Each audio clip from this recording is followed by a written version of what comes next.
안녕하세요. 저는 바이브 컴퍼니 스마트시티 연구소장을 맡고 있는 안창원입니다. 디지털 혁신의 총화, 디지털 트윈이라는 주제로 강의를 하고 있습니다. 오늘은 그 세 번째 시간으로 왜 시뮬레이션인가 라는 제목으로 여러분과 같이 시간을 가지도록 하겠습니다. 우리말에 세옹지마 운칠기삼이라는 얘기가 있습니다. 우리가 아무리 노력을 해도 우리가 영향을 미칠 수 있는 것은 대략 한 30% 정도이고 나머지 70%는 운이라고 하지만 여기서 말하는 운은 내가 아닌 다른 요인들이라고 보시면 될 것 같습니다. 사람들은 자신의 결정이 가져올 결과를 전체적으로 파악하는 능력을 갖고 있지 않다라고 유발 하라리가 사피엔스에서 말하고 있습니다. 우리가 그런 능력을 갖고 있지 않은 게 아니라 가질 수가 사실은 없습니다. 내가 할 수 있는 영향력의 범위라고 하는 것은 굉장히 제한되어 있고 그 나머지 그보다 훨씬 더 큰 부분들은 내가 하는 행위의 직접적인 결과가 아니라 과거에 있었던 일 그리고 현재 하는 행위들의 간접적인 결과의 집약체라고 볼 수 있기 때문에 우리가 그것을 전체적으로 파악하는 것은 정말로 어려운 일들입니다. 이제 이것을 우리가 보완하고 개선하기 위해서 새로운 방법을 제시하고자 합니다. 자, 이것은 개별적인 개인 하나하나의 문제가 아니라 인류 사회 자체도 그렇게 진행해 왔다라는 것이죠. 역시 앞에서와 마찬가지로 유발 하라리가 같은 얘기를 했고요. 이것을 다르게 얘기를 하면 우리가 흔히 다윈이 얘기한 진화라는 것이 굉장히 지적인 설계에서 우리가 지적인 선택을 해오는 것이 아니라 그때그때 외부 환경에 따라 굉장히 임시 방편적인 경로를 선택을 해왔다고 합니다. 그래서 어제보다 나은 발전의 의미로 진화라는 것을 얘기하고 있지 않고 새로운 상황에 대해서, 새로운 환경에 대해서 그때그때 임시 방편적으로 적응해 나가는 그리고 굉장히 다양하게 펼쳐져 나가는 의미로 진화를 얘기를 하고 있습니다. 자, 그만큼 우리가 새로운 환경에 대해서 그 문제를 정확하게 인식을 하고 대책을 만들어내는 것이 굉장히 어렵다라는 것이죠. 우리 사회 문제로 돌아왔을 때 지금 우리나라 대한민국은 저출산 고령화라는 굉장히 거대한 사회적 변화를 겪고 있습니다. 이제 결혼하지 않고요. 결혼을 해도 아이를 낳지 않아서 신생아가 굉장히 줄어들었습니다. 그래서 이제 더 이상 학교도 많이 필요하지 않고요. 앞으로 집값이 어떻게 될지도 전망이 굉장히 어렵습니다. 정부는 저출산 고령사회위원회를 두고 지금 굉장히 떨어져 있는 출산율을 높이기 위해서 굉장히 많은 정책들을 쏟아냈습니다. 하지만 시민들의 반응은 이 그림과처럼 굉장히 냉소적입니다. 그만큼 정책의 효과, 우리가 기대한 정책의 효과를 실현시키기가 굉장히 어렵다라는 것이죠. 여기 한쪽 그림의 귀퉁이에 보면 코브라 이펙트라는 용어가 나옵니다. 여러분 혹시 코브라 이펙트라는 용어를 들어보신 적이 있습니까? 이것은 영국이 인도를 통치하던 시대 때 나왔던 얘기입니다. 영국 사람들이 인도에 가서 살면서 적지 않은 사람들이 코브라에 물려서 상처를 입거나 또는 사망에 이르기까지 했습니다. 그래서 인도를 다스리던 영국의 총독부에서 코브라를 없애겠다라는 정책적 목표를 세웠고요. 그래서 인도인들에게 코브라를 잡아오면 상금을 줬습니다. 거기에 대한 보상금을 줬습니다. 과연 그 정책으로 인해서 코브라가 없어졌을까요? 줄어들었을까요? 여러분은 어떻게 생각하십니까? 영국인들의 입장에서는 만약에 영국에서 똑같은 상황들이 벌어졌고 영국 사람들을 대상으로 이런 보상 체계를 적용했다고 한다면 아마 효과가 있었을지 모르겠습니다. 하지만 그 당시 인도는 절대 다수가 절대 빈곤층이었습니다. 그래서 코브라를 잡아서 영국 총독부에 가져다 주면 그것으로 인한 보상금을 받기 때문에 굉장히 좋은 생계 수단이 되었던 것이죠. 그래서 코브라가 없어지는 것을 결코 바라지 않았습니다. 심지어는 양육은 아니죠. 사육하기까지도 했다고 합니다. 그리고 적당한 시기에 코브라를 총독부에 가져다 주고 보상금을 받고 그 보상금으로 생계를 유지하는 굉장히 좋은 생계 유지 수단이 되었던 것이죠. 이처럼 지나고 나면 누구나 다 왜 그런 어리석은 정책을 폈을까라고 얘기할 수 있지만 막상 그 정책을 만들고 집행하는 사람들 입장에서는 그런 효과를 가늠하기가 쉽지 않습니다. 그래서 이런 코브라 이펙트라는 얘기들이 나오게 되는 것이죠. 우리도 마찬가지입니다. 정책 실패 또는 정부 실패라는 용어를 과감하게 씁니다.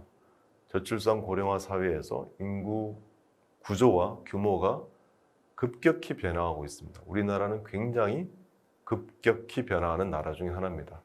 대부분의 선진국은 초고령 사회에 접어들기까지 100년 가까운 시간이 걸렸지만 일본도 한 36년이 걸렸다고 합니다.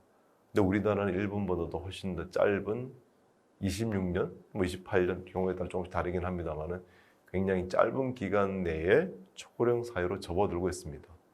물론 20몇 년이라고 굉장히 긴 기간처럼 보이지만 사회적인 시스템이 그 변화에 적응하기에는 굉장히 짧은 기간이라는 것이죠. 그래서 우리의 일자리, 건강, 복지, 산업, 경제성장 등 거의 모든 사회의 지속 가능성에 대해서 이것은 위기입니다. 국가 사회의 고령화 속도에 대응하지 못한 일본 사회가 스스로 반성하고 있습니다. 근데 우리는 그 일본보다도 훨씬 더 빠른 기간 내에 이러한 거대한 사회적 변화를 감당해내야 되는 것이죠. 자, 이와 같이 정책 실패, 정부 실패는 굉장히 드문 일이 아닙니다. 이번 정부에 들어서도 부동산 정책이 성공하지 않았다는 것은 누구나 다 동의할 수 있는 사건인 것 같습니다. 왜 이럴까요? 그분들이 무식해서 그런가요? 아니면 게을러서 그렇습니까? 그건 절대 그렇지 않습니다. 수많은 전문가들이 모여 있음에도 불구하고 우리가 다루어야 할 정책 문제의 숫자가 훨씬 더 많아졌습니다. 그리고 문제와 문제가 서로 얽혀 있어서 굉장히 복잡합니다. 제가 앞 강의 시간에 말씀드리기를 모든 모형은 틀렸다고 말씀을 드렸지 않습니까? 제가 얘기한 게 아니라 유명한 사람들이 그렇게 동조했습니다. 그런 단순한 모형을 가지고 사회적 문제를 풀어내는 것은 굉장히 어렵습니다. 사후 설명은 가능할지 모르지만 그 문제를 직접적으로 해결하고 보다 나은 사회를 만들어 나가는 데 있어서 실용적인 방편이 되지 못한다는 것이죠. 그리고 이런 변화들이 굉장히 빨라졌기 때문에 이 문제를 지금보다는 훨씬 더 빠르고 보다 더 많은 전문성을 가지고 진행을 해야 됨에도 불구하고 문제를 풀어오는 과정, 방법 자체는 10년 전이나 20년 전이나 크게 달라지지 않았다는 것이죠. 이런 통계가 있습니다. 법률이 국회를 통과해서 집행에 이르기가 평균 3년 정도 걸린다고 합니다. 우리 사회적인 변화는 사실은 법으로 실행이 될 텐데 그 법에 대한 아이디어가 제한되고 문서로 만들어지고 실제 법으로 여러 이해관계자들의 의견을 조율하고 난 이후에 실제 법으로 만들어지기까지 성공적으로 만들어진 것들만 따져봤을 때에도 한 3년여가 걸린다는 것이죠. 이 기간이라고 하는 것이 아주 예전에는 이 기간이 의미 있는 기간이었을지 모르지만 지금은 너무 늦게 바뀐다라고 얘기할 수 있습니다. 자, 국가 사회적인 이슈와 문제 해결의 복잡도가 증가했습니다. 그리고 이것들이 우리 사회의 지속 가능성을 심각하게 위협을 하고 있는 것이죠. 사회 이슈가 빠르게 변화하고 있고요. 복잡해지고 다양해졌습니다. 그리고 그렇기 때문에 정책적인 대응이 점점 더 어려워지는 것이죠. 과거보다도 훨씬 더 어려움에 봉착하고 있는 것이 정부에서 일하시는 분들의 입장입니다. 자, 이런 정책 실패로 인한 사회적 비용은 점점 더 증가하고 있습니다. 고령화의 속도, 부동산 버블에 정책적으로 대응하지 못한 일본은 높은 실업률 그리고 경제적인 후퇴를 경험하면서 이미 잃어버린 10년, 잃어버린 20년, 잃어버린 30년을 향해 가고 있습니다. 우리도 아직은 그 단계에 들어섰지 않지만 저출산 고령화로 인해서 생산 가능 인구가 줄어드는 상황이 닥쳐왔을 때 우리에게도 새로운 잃어버린 10년이 오지 않으리라는 보장이 없습니다.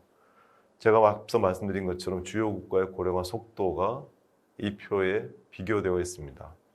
이미 우리보다 훨씬 더 앞서 경험한 나라들, 프랑스, 미국, 독일은 길게는 150년, 짧게도 한 7, 80년이라는 긴 기간을 거쳐서 이 사회의 전반적인 변화, 고령화, 저출산의 변화에 대해 인구 규모와 구조의 변화에 대해 적절히 대응할 수 있는 시간적 여유가 있었지만 일본도 없었고요. 우리는 더더구나 일본보다도 더 빠르게 변하는 상황에 대해 그 여유가 없다고 볼 수 있습니다.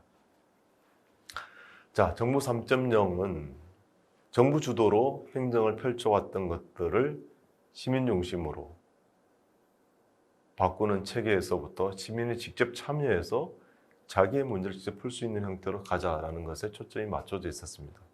이제는 정부 3.0 단계를 넘어 정부 4.0이라는 새로운 개념을 잡아야 할 때가 되었는데 과연 정부 4.0은 무엇을 지향을 해야 될까요? 오늘 강의 주제인 디지털 트윈과 연계해서 저는 국가 사회 시스템의 인텔리전트 디지털 트랜스포메이션, 지능화된 디지털 혁신, 이것이 새로운 정부 4.0이 지향해야 될 지향점이라고 소개하고 싶습니다. 이러한 형태로 개념을 잡게 된 이유는 두 가지가 있습니다. 멀리 유럽에서 제안되었던 퓨처 ICT라는 프로젝트의 개념이 그러했고요. 그 다음에 최근 싱가포르를 중심으로 정부가 가져와야 할 역동적인 거버넌스의 특징 세 가지를 정리한 내용에 있어서도 마찬가지로 등장합니다. 먼저 싱가포르가 얘기했던 역동적인 거버넌스, 역동적인 정부, 역동적인 변화에 대해 제대로 대처하는 정부는 어떤 역량을 가져야 될 것인가를 정리한 것이 Thinking Ahead, Thinking Again, Thinking Across라는 세 가지 키워드로 정리되어 있습니다. 미래를 전망할 수 있어야 되고요. 지금까지 해오던 일들의 효과를 검증을 해서 계속 해야 될 것인지 말아야 될 것인지를 적절한 시기에 결정할 수 있어야 됩니다. 새로운 정책을 만드는 것도 좋지만 기존에 하던 정책들의 효과를 재평가하고 그 정책들을 적절한 시점에 멈추는 것, 그것도 굉장히 중요한 능력입니다. 그리고 마지막으로 가장 힘든 것이 Thinking Across, 부처와 부서를 넘어서 또는 정부 조직 내부와 외부를 넘어서 우리 사회 경제가 안고 있는 문제를 모두 힘을 합쳐 풀어보자라는 대의에는 누구나 다 공감을 하겠지만 그렇게 할 수 있는 환경은 누구도 갖고 있지 못한 것입니다. 자, 이와 같은 싱가포르 정부의 자성 그리고 스스로의 역량에 대한 자랑 두 가지가 공존하고 있는데요. 이것과 더불어 전 지구적으로 안고 있는 문제, 지구온난화, 그리고 탄소 중립, 이것을 달성하기 위해서 우리는 무엇을 해야 될 것인지 백가쟁명식의 대안은 쏟아지고 있지만 과연 무엇이 효과적인지는 아직도 누구도 자신 있게 제시하고 있지 못합니다. 지금 우리는 어느 위치에 있는지, 어디로 가고 있는지, 어디로 가야 할 것인지 이것들을 명료하게 제시하기 위해서 제안했던 것이 퓨처 ICT라는 프로젝트였습니다. 역시 이 프로젝트의 기본적인 개념은 크게 세 가지로 나누어지는데요. 데이터가 있어야 되고요. 그 데이터로 모형을 만들어 있어야 됩니다. 그 모형을 가지고 우리가 생각해 볼 수 있는 여러 가지 경우에 대해서 시뮬레이션을 할 수 있어야 됩니다. 그 세 가지가 모두 갖추어져 있어야지 우리의 생각의 사고 실험의 한계를 넘어서 우리가 찾아낼 수 있는 대안의 효과를 검증하고 경우에 따라서는 우리가 생각할 수 없는 새로운 방법조차도 시뮬레이션을 통해 찾아낼 수 있는 그런 체계를 갖추자라는 것이라고 보시면 될 것 같습니다. 자, 이와 같이 정부 4.0, 다음에 정부가 추구해야 될 지향점인 IDX 추진 전략의 예를 보면 조금 전에 말씀드렸던 것처럼 싱가포르가 잘 정리를 했습니다. 미리 생각하고 다시 생각하고 두루 생각할 수 있는 체계를 갖추어야 한다는 것이죠. 국가 미래를 디자인하는 지능화된 정부가 우리는 필요합니다. 앞날을 내다보고 우리 사회의 변화를 가늠하고 그 변화를 적절하게 대처할 수 있는 우리 사회 시스템을 미리 준비할 수 있는 그런 정부가 우리는 필요한 것이죠. 정책을 실험하고 검증할 수 있는 환경을 갖추는 것이 무엇보다도 중요합니다. 그래서 우리는 가칭 정책 시뮬레이션이 필요하다고 얘기를 주장하고 있습니다. 군사용어로서도 뭐 작전 실패 또는 전략 실패라는 얘기가 있고요. 그 다음에 정부의 정책이 있어도 정책 실패 또는 정부 실패 또는 시장 실패라는 온갖 종류의 실패들이 있습니다. 우리가 제대로 예상하고 미리 가늠할 수 있다고 한다면 이러한 실패들은 최소화하거나 우리가 피해갈 수 있습니다. 한때는 데이터가 많으면 이 모든 문제들을 해결할 수 있는 것처럼 떠들었습니다. 미래를 예상할 수 있고 예측할 수 있고 앞으로 우리가 무엇을 해야 될 것인지 데이터 속에 다 들어있는 것처럼 얘기를 했습니다. 하지만 거듭 말씀드리지만 데이터는 과거에 대한 기록일 뿐 우리의 미래에 대해서 제대로 가늠해 줄 수 있는 재료는 아니다라고 감히 말씀을 드리고 싶습니다. 물론 데이터는 중요합니다. 과거에 일어난 일을 통해서 우리가 살고 있는 사회 시스템에 대한 틀을 이해하게 된다고 한다면 이 틀을 가지고 앞으로 미래가 우리 사회의 미래가 어떤 모습을 가지게 될 것인지 어떻게 변화하게 될 것인지를 우리가 예측이 아니라 탐색할 수 있는 환경을 가질 수 있게 되는 겁니다. 우리의 옛 선조이신 일곡이 선생님께서 이른바 시의라는 것은 시대에 따라 변통하여 법을 만들어 인민을 구하는 것을 말한다고 합니다. 대개 법은 시대에 따라 제정하는 것이니 시대가 변하면 법도 달라져야 된다는 것이죠. 자, 이미 이 조선시대에도 똑같은 법이라 하더라도 똑같은 제도라 하더라도 또는 똑같은 서비스라고 하더라도 시간과 공간의 맥락에 따라 서로 다르게 수용될 것이라는 것을 알고 계셨습니다. 우리는 이웃나라에서 성공한 정책 또 이웃나라에서 성공한 서비스가 그대로 우리에게도 적용이 될 거라는 굉장히 편한 생각을 가지고 있지 않을까요? 법이 오래되면 폐가 생기고 폐가 생기면 고쳐야 한다고 합니다. 모두 때에 따라 적합하게 법을 제정하는 것이지 일부러 조정의 법도를 변란을 했던 것이 아니라고 이어서 말씀하고 계십니다. Think Again에 대한 설명을 하고 있는 것이라고 보시면 되겠습니다. 오늘날 싱가포르가 새롭게 정부가 가져야 할 역량이라고 얘기했던 것들을 조선시대 우리 선조들이 이미 알고 계셨습니다. 이미 하고 있던 일도 시간과 공간이 바뀌면 그것이 과연 유효한지 여전히 적합한지를 따져봐야 된다고 하는 것이죠. 자, 그 다음 키워드가 뭐였습니까? Think Across, 협업행정이라는 것입니다. 서로 사람들이 협력해서 문제를 같이 풀자라는 그 대의에는 누구도 부정하지 못한다고 말씀을 드렸습니다. 하지만 여기 조직 생활을 해보신 분들은 느끼실 겁니다. 서로 다른 부서에 있는 사람들이 협력하는 것이 굉장히 어렵다는 것이고요. 프로세스를 연계하는 것이 정말로 어렵습니다. 하지만 유일하게 가능한 것은 데이터를 서로 공유하는 것은 상대적으로 훨씬 더 실용적으로 가능하다고 얘기할 수 있습니다. 그래서 우리는 이 데이터에 집중할 수밖에 없다라고 얘기를 드릴 수 있습니다. 그래서 데이터 역시 한계가 있지만 그래도 이 데이터를 우리가 좀 더 많이 확보하고 부서의 경계, 부처의 경계를 넘어서 공유하는 것이 유일한 협업 또는 집단 지성을 발휘할 수 있는 방법이라고 말씀을 드릴 수 있겠습니다. 그래서 데이터의 연계 공유가 무엇보다도 강조되고요. 이 범위는 데이터 분석의 범위와 일치하게 될 겁니다. 많이 연계하고 많이 공유할수록 우리는 데이터를 분석할 수 있는 가능성이 훨씬 더 넓어지고 커진다고 이해해 주셨으면 좋겠습니다. 빅데이터 인공지능 기술을 활용한 근거 기반의 과학적 전략 정책 수립은 그전에도 여러 번 시도되어 왔습니다.